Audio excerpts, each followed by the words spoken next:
What's up, y'all? This is Love and Hip Hop Miami, season 1, episode 3, called Hey Stranger.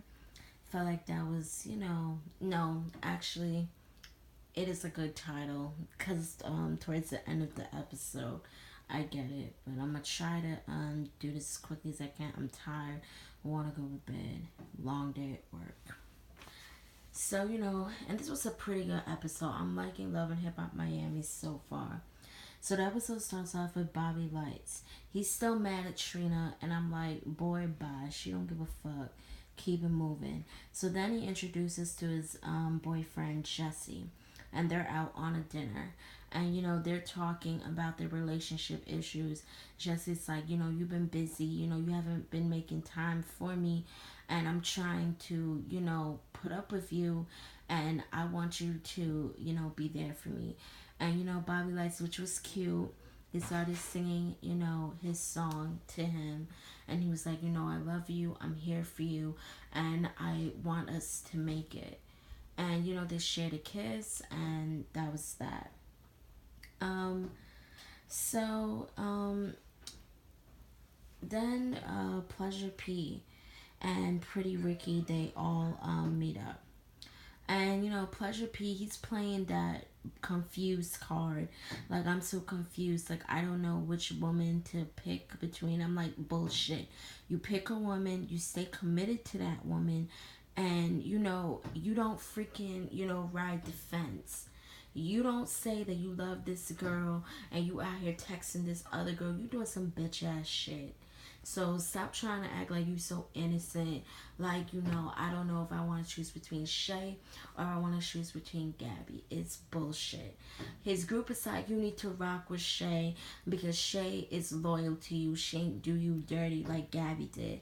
And I got where they were coming from with that. And Blue was like, I'm apologize to her, even though she came at me wrong, I said some foul shit too, which was true.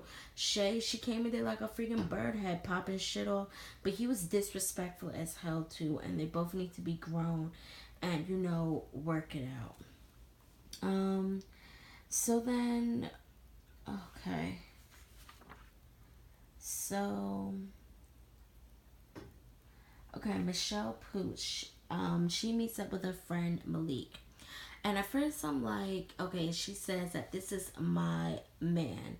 And I'm like, damn, she dating him? And then, they clarified it like, okay, this is my friend who is, happens to be a man. And I get that, but I just would introduce it that way. It's kind of weird. And that's what they was talking about. And I'm like, it's so stupid. And then this is where the messiness starts to come about. Of course, it's Love and Hip Hop. Then Malik starts talking about how he was in a relationship with Bobby calls him Jesse, but he calls himself Jeffrey. So Malik is like, I have feelings for Jeffrey. I really did love him, and he was like, I'm afraid of being in an open gay, relationship, because he said it's hard for me to come out the closet. I could definitely empathize with that. It's not easy, especially in the black community, especially being West Indian, like Jamaicans, they are not with that gay shit. They're just completely against it. And he's like, I'm scared.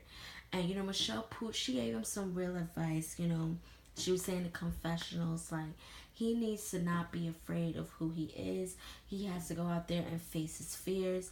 And, luckily, like, this is an era where we're more lenient towards that. They legalized gay marriage. Miami is very big on gay pride. So it's a lot easier than it was back then.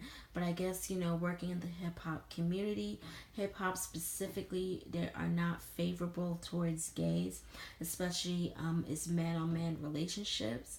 But if there are his real people, they will stick it out with him, whether he's gay or not. Sexual orientation does not define who a person is, and some people are just ignorant nowadays. And that's just really what he was going off on. So now, Prince is really cute. Prince is cute, but he's a playboy. He's dating this girl named Liz, and they're making Liz come off as a stalker. She blew up his phone like 30 something times, left 11 voicemail messages, and she is freaking out. And he's like, I cheated on her in the past, but I don't know why she's freaking out. I'm like, because you cheated on her, but then it's Liz's fault too. If you cannot fully trust that person and forgive them, why you still in this relationship? That's, all I really have to say on that. So then this part with JoJo, she's a stylist and she showed her damn receipts. Like them other people saying, I work with this person, that person. No, she showed the video clip. She must have been watching reviews because a lot of us be saying, like, oh, they be saying they work with this person, that person, but where's your receipts? No, she freaking showed them damn video clips.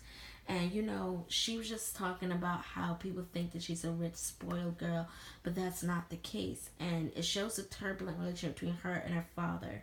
Yes, her father loves her, but her father wanted her to be a lawyer. And so many parents, they live vicariously through their children.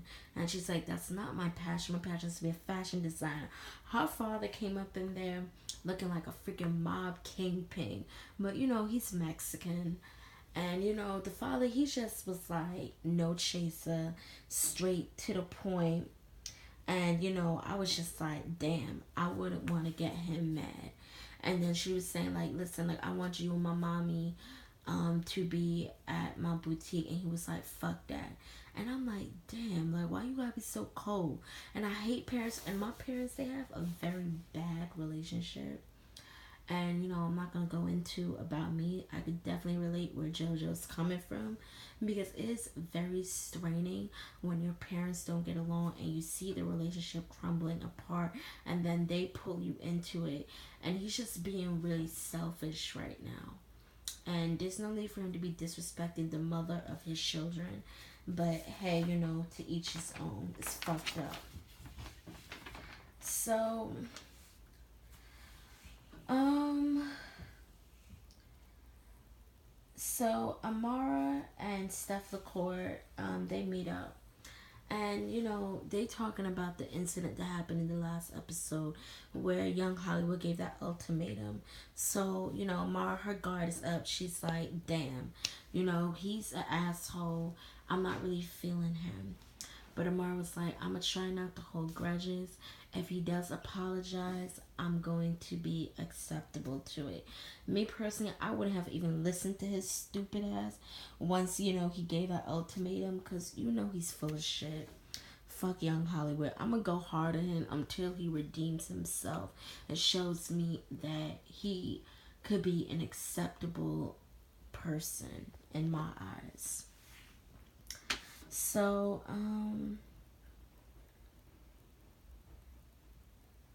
so Prince and Liz, they meet up, at his club, and they fighting about the relationship. And he's on his bullshit saying, I have to appear single because this is my job. Well, I'm like, hello, a lot of these dudes out here, they want to have their cake and eat it too. No, you not ready to be in a relationship, don't be in a freaking relationship. And the girl, Liz is like, I freaking love you, but I could just leave. I could walk out the door. And he was like, well then fine, leave. So that just shows you right then that he don't give a fuck about you. And you don't need to be in a relationship with a man who does not value you and put you first. So Pleasure P and Shay meet up. And Pleasure P, he starts apologizing, and then he's telling Shay how Blue wants to apologize to her, and she was like, okay, I'm open to it. And then he just told her like, I'm not perfect, and she's like, what the fuck does that mean? I would have said that shit too, cause I caught that. And she was like, I've been hurt in the past and that. And I'm like, Pleasure P is playing the fuck out of both of them. And he's trying to act like he's so innocent and so smooth with it. And I'm like, nah, bro, your ass gonna get caught because you doing it wrong. And obviously it just shows you that Shay does not trust him at all. So then JoJo, and she meets up with her mother at her apartment. Her mom looks so damn young. Her mom looks good. I don't know what age her mom is, but she do look good for her age. So they talk about the divorce. because JoJo did say that her parents were married for 30 years, and then the relationship, it just withered away. But for some reason with this scene, it was like I wasn't really buying the whole fact that she was upset about the divorce, because it just didn't seem like she was that mad enough. But she was crying and saying like, I devoted my whole life to you guys and to this man, and she was like, I want my settlement, I want my money, and I want to get whatever I can out of him. Everything to him is about money. Don't know the full story yet. We don't know what was going on. Like, we don't know what happened in the relationship or anything. But she is pissed. And, Antonio, JoJo's father, he's mad too. So it's tip for tat. So then Jeffrey meets up with Malik. And Jeffrey was like, this was my friend, but then what found out to be they are ex-boyfriends. And Malik slid into Jeffrey's DMs. He said it was too hard to ignore. It was tempting. And I'm like, you in a relationship with Bobby? Like, this is what I don't like about people. He's gonna say, I'm so in love with Bobby. I'm like, no, you're not, because you out here cheating on him. And it's really stupid. And the two of them, they talking about how much they love each other, and then like they start flirting with each other, and here comes Malik with the dramatics. He freaking leaves, the scene, goes inside the restroom like, damn, I'm afraid to come out of the closet. This is the man who I really want to be with, and I love him. And I'm like, why the fuck did you do that? And then, Jeffrey, he goes back there to check up on him. And Jeffrey was like, give me a hug. They start making out. So you ready to see how this story is gonna play out. So JoJo's boutique opens up, and everyone is there to support her. And this is where Veronica, Amara, and Steph and Young Hollywood all meet up. So Amara, she gets right into it. She's like, is this apology genuine or not? Or are you just doing this because you want some ass? So Veronica starts laughing. And he calls her ignorant. And like I said, I was with Amara on this one. I would have walked out or, cussed him out right then and there. Because you was ignorant for what you did. And no, it was not genuine, because you wouldn't give an ultimatum. And like I said, these dudes, they come inside friendships and they make these messy ass situations because the only thing on their mind is dick. And only thing on their mind is for JJ. That's what it is. So Young Hollywood was like, I hope you have a great life. She's like, go to hell. She said it to him in Spanish. And he walks out. And Amara walks up to Vega. She's like, I hope you never fuck with this dude. If you do, we are over. And this is my whole thing on it. She cannot tell her friend who she can be with, because it wasn't like she went out on a date with him first and then decided to make him apologize. But Vega was like, hell no, I would never go on a date with him. But it's like, Veronica Vega has to know that in the back of her mind, that this dude is full of shit. If he could do your friend dirty like that, he could do your ass dirty like that too. So if you go out with him, you disrespecting your own damn self. And like I said, these dudes, they make this shit all messy. So then the father comes up into the store, JoJo's father, and he sees the mother, and he was like, you the worst fucking mother I was not here for it. I was not here for it at all. If I was JoJo's mother, I would have cussed his ass out right then and there. You do not disrespect me in front of my daughter. You do not disrespect me in front of all these people in the restaurant. Asshole. And it's showing right then and there that, he's coming across as abusive, controlling, and I'm just not fucking feeling it right now. I'm just not. Wasn't here for that shit at all. So then Pretty Ricky, they're at the ice cream shop. And Shay was still mad at Blue, and they talk, and they eventually were able to work it out. He was like, I know you love Pleasure P, I know you ride it out for him, and I respect you for that. And she was like, you know what, I'm thankful for the apology. So you think everything's all gravy until Gabby walks her ass up in that bitch. You saw Blue and you know the other guy's face, and they faces just went like, oh shit. And Shay walking up to Blue, and